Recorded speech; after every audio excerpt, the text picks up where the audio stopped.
செய்திகள் தொடர்கின்றன. அரசு அறிவித்துள்ள 11 ரக ஒதுக்கீடு சட்டத்திற்கு எதிர்ப்பு தெரிவித்து தனியார் விசைத்தறி நிறுவனங்கள் வேலைநிறுத்த போராட்டத்தில் ஈடுபட்டுள்ளனர். கோவை, திருப்பூர் மாவட்டங்களில் ஏராளமான விசைத்தறி நிறுவனங்கள் செயல்பட்டு வருகின்றன. பொங்கல் உள்ளிட்ட பண்டிகை காலங்களின் போது அரசு சார்பில் வழங்கப்படும் இலவச வேஷ்டி, சேலை உள்ளிட்ட 16 ரக துணிகள் இப்பகுதியில் இயங்கி வரும் தனியார் விசைத்தறி நிறுவனங்களின் உற்பத்தி செய்யப்பட்டு வருகின்றன. இந்நிலையில் மாநில அரசு புதிதாக 11 ரக ஒதுக்கீடு சட்டத்தை கொண்டு வந்து இலவச வேஷ்டி, சேலை உள்ளிட்டவைகளில் 11 ரகங்களை கைத்தறி நெசவாளர்களிடம் வழங்க உத்தரவிட்டது. இதனால் இத்தொழிலில் ஈடுபட்டுள்ள 1.5 லட்சத்திற்கும் மேற்பட்ட குடும்பங்கள் பாதிக்கப்பட்டுள்ளதாகவும், அரசு இந்த சட்டத்தை திரும்பப் பெற வேண்டும் என்பதை வலியுறுத்தி தனியார் விசைத்தறி நிறுவனங்கள் ஒருவார கால வேலைநிறுத்தத்தை இன்று முதல் தொடங்கியுள்ளனர். இந்த வேலைநிறுத்த போராட்டத்தால் 15,000 கோடி ரூபாய் உற்பத்தி பாதிக்கப்படும் என்று தெரிகிறது. புதுடெல்லியில் பாபா ராம்தேவ் நடத்தும் போராட்டத்திற்கு பாஜக மற்றும் ஐக்கிய ஜனதாதள கட்சி ஆகியவை ஆதரவு தெரிவித்துள்ளன. இனிமேல் நாடாளுமன்றம் முன்பாக தர்ணா போராட்டம் நடத்தப்போவதாக பாபா ராம்தேவ் ஆதரவாளர்கள் அறிவித்துள்ளனர். வெளிநாட்டு வங்கிகளில் உள்ள இந்தியர்களின் கருப்பு பணத்தை கைப்பற்ற வேண்டும் என்ற கோரிக்கையை வலியுறுத்தி யோகா குரு பாபா ராம்தேவ் புதுடெல்லியில் உள்ள ராம்லீலா மைதானத்தில் தனது ஆதரவாளர்களுடன் உண்ணாவிரதம் இருந்து வருகிறார். பாஜக தலைவர் நிதின் கட்கரி இன்று பாபா ராம்தேவை சந்தித்து அவரது போராட்டத்திற்கு பாஜகவின் ஆதரவை தெரிவித்தார். இதேபோல் ஐக்கிய ஜனதாதள கட்சியின் தலைவர் சரத் யாதவும் உண்ணாவிரதம் நடைபெறும் இடத்திற்கு சென்று தனது கட்சியின் ஆதரவை தெரிவித்தார். இதேபோல் தெலுங்கு தேசம், சிரோன்மணி அகாலிதள் போன்ற கட்சிகளும் ராம்தேவுக்கு ஆதரவு தெரிவித்துள்ளன. மத்திய அமைச்சராக உள்ள சரத் பவாரிடம் பாபா ராம்தேவ் தொலைபேசியில் தொடர்பு கொண்டு தனது போராட்டம் குறித்து பேசியிருக்கிறார்.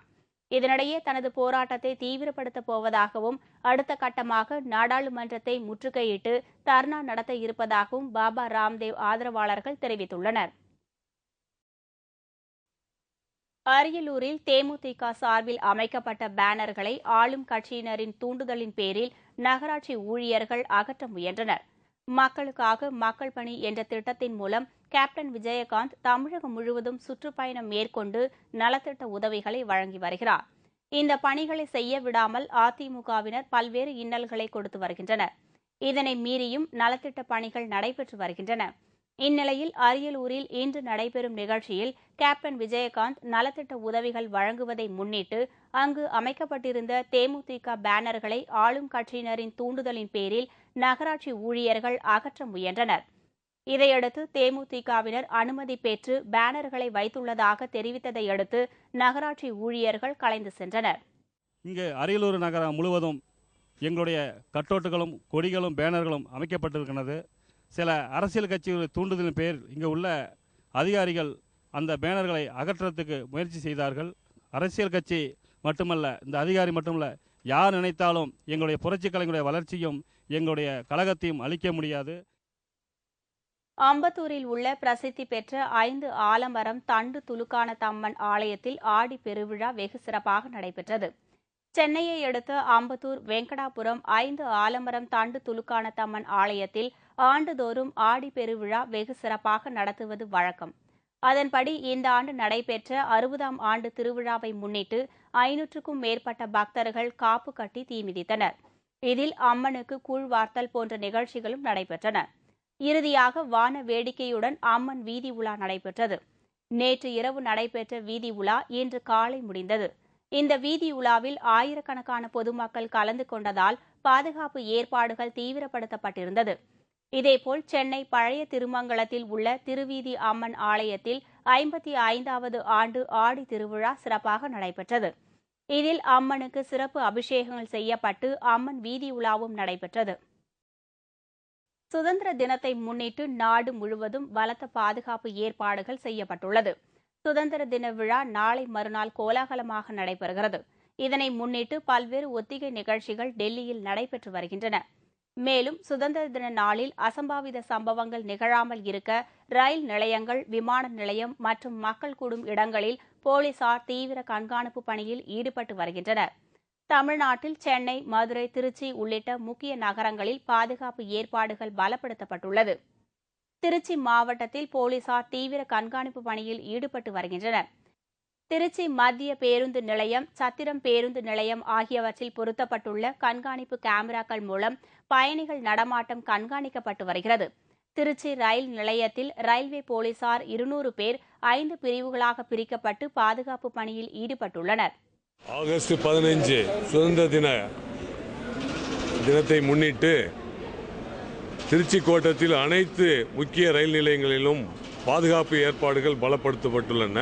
அனைத்து கேமராக்களையும் வைத்து சந்தேகப்படக்கூடிய நபர்களை கண்காணிக்கும்படி அனைத்து ரயில்வே பாதுகாப்பு படை காவலர்கள், தலைமை காவலர்கள் அறிவுறுத்தப்பட்டுள்ளார்கள். 50 காவலர்கள், தலைமை காவலர்கள், 5 ஆய்வாளர்கள், 5 உதவி ஆய்வாளர்கள் ஆகியோர் சோதனை செய்து கொண்டிருக்கிறார்கள்.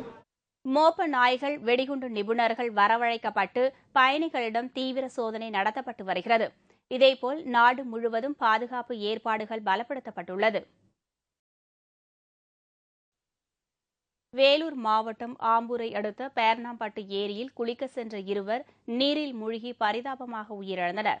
வேலூர் மாவட்டம் பேர்ணாம்பட்டை அடுத்து பத்தலப்பள்ளி என்னும் கிராமத்தில் உள்ள ஏரியில் குடியாத்தம் அரசு கல்லூரியைச் சேர்ந்த மாணவர்கள் உள்பட 7 பேர் குளிக்கச் சென்றனர். அப்போது பேர்ணாம்பட்டு எம்ஜிஆர் நகரைச் சேர்ந்த வெங்கடேசன் என்பவரின் மகன் விவேக் ஏரியில் இருந்த சேற்றில் சிக்கி பரிதாபமாக உயிரிழந்தார். அவரை காப்பாற்ற சென்ற டில்லி பாபுவும் சேற்றில் சிக்கி பரிதாபமாக பலியானார். இதையடுத்து காவல்துறைக்கு தகவல் தெரிவிக்கப்பட்டதை அடுத்து சம்பவ இடத்திற்கு வந்த போலீசார் இளைஞர்களின் உடல்களை மீட்டு பிரேத பரிசோதனைக்காக மருத்துவமனைக்கு அனுப்பி வைத்தனர். இச்சம்பவம் அப்பகுதியில் பெரும் சோகத்தை ஏற்படுத்தியுள்ளது. குற்றாலம் பகுதியில் பெய்த திடீர் மழை காரணமாக அருவிகளில் தண்ணீர் வரத்து சற்று அதிகரித்துள்ளதால் சுற்றுலா பயணிகள் பெரும் மகிழ்ச்சி அடைந்துள்ளனர். தென்மேற்கு பருவமழை பொய்த்துவிட்ட நிலையில் மேற்கு தொடர்ச்சி மலைப்பகுதிகளில் பெய்த சாரல் மழை காரணமாக ஐந்தருவி, மெயின் அருவி, புலி அருவி, செண்பகாதேவி அருவிகளில் தண்ணீர் குறைந்தளவே காணப்பட்டது. இந்நிலையில் தென்காசி, குற்றாலம், செங்கோட்டை பகுதிகளில் கடந்த 2 நாட்களாக பெய்த திடீர் மழை காரணமாக அங்குள்ள அருவிகளில் நீர்வரத்து அதிகரித்துள்ளது. நேற்று விடுமுறை தினம் என்பதால் சுற்றுலா பயணிகள் கூட்டம் சற்று அதிகரித்து காணப்பட்டது. நீலகிரி மாவட்டத்தில் பருவமழை வேண்டி 93 கிராம மக்கள் ஒன்று சேர்ந்து சிறப்பு பூஜை நடத்தினார்கள்.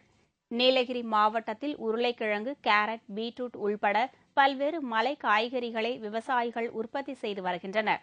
இந்த ஆண்டு பெய்ய வேண்டிய பருவமழை போதிய அளவு பெய்யாததால் தண்ணீர் இன்றி விவசாயம் பாதிக்கப்பட்டுள்ளது.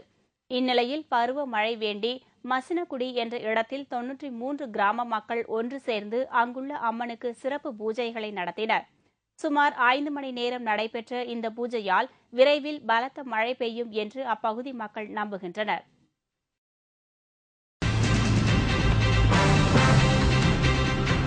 கோலாகலமாக நடந்த ஒலிம்பிக் போட்டி நிறைவடைந்தது. ஆடல், பாடல் காட்சிகளுடன் நிறைவு விழா. விவரம் இடைவேளைக்கு பிறகு.